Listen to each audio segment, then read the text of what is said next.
በተለይ ትናንትና ወደ ምሽቴ በጣም ከባድ ነበር ማለት በቃ መሞት ምናምን ሁላ ነው የመሰለኝ እና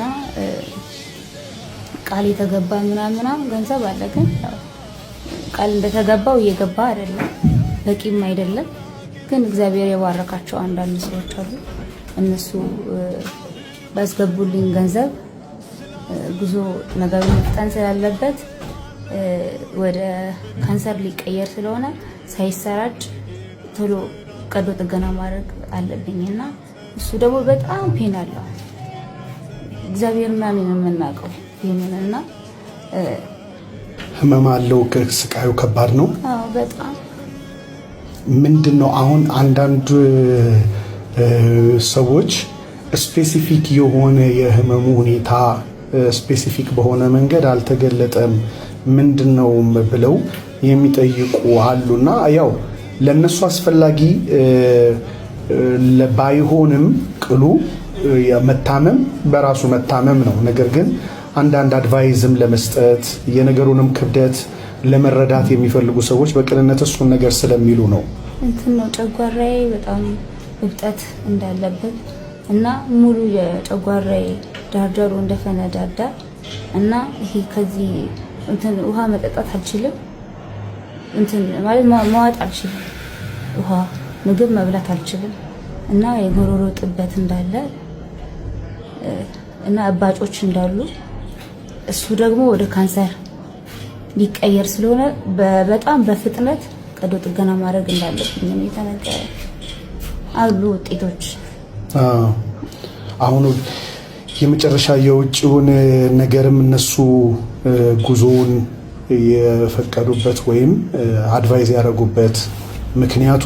የህመሙ ክብደት ጋር ተያይዞ እዚህ ባለ ሁኔታ በበቂ ሁኔታ ሊታከም ስለማይችል ነው አዎ እዚህ ትሪት ብቻ ነው በቃ መደረግ የሚችለው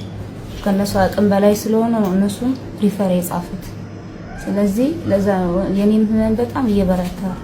እየሄደ ነው እኔም በጣም እየተጎዳው ታግለሽው ነበር ብዙ ጊዜ ማለት ነው አንቺ በራስሽ አዎ እስከ 6 ወር ከ6 ወር በፊት ነው ጀመረሽ ሰላም የሚገርም ነው እና ስለዚህ አሁን በዚህ እንግዲህ እግዚአብሔር በሁሉ ውስጥ ጣልቃ ገብቶ የሰዎችን ህይወት የሰዎችን ማንነት መታደግ ይችልበታል እናምናለን አጥተሲም ታይም ደግሞ ቆመሽ እንደምናይሽ እናምናለን አሁን አጠቃላይ ወጪው ኢስቲሜት ሲደረግ ምን ያህል ተብሎ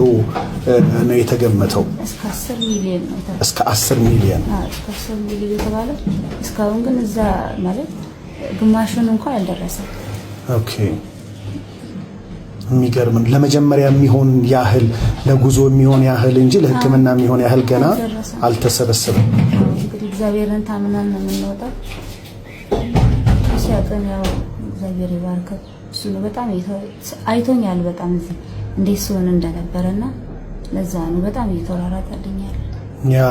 አሁንም ላንቺ የጉዞ ሰነዶችን ለማስተካከል ወደ ጤና ሚኒስቴርም ወደዛም እየሄድኩኝ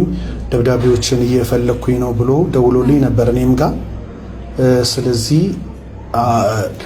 በቲክቶክም እየተደረገ ባሉት የገቢ ማሰባሰቢያ ፊተኛ ሆኖ እያደረገ እየተንቀሳቀሰ ነውና ያለው ዘማሪ ይስሐቅ ሰዲቅ እንደዚሁም ሌሎች ወገኖችም ከርሱ ጋር አብረው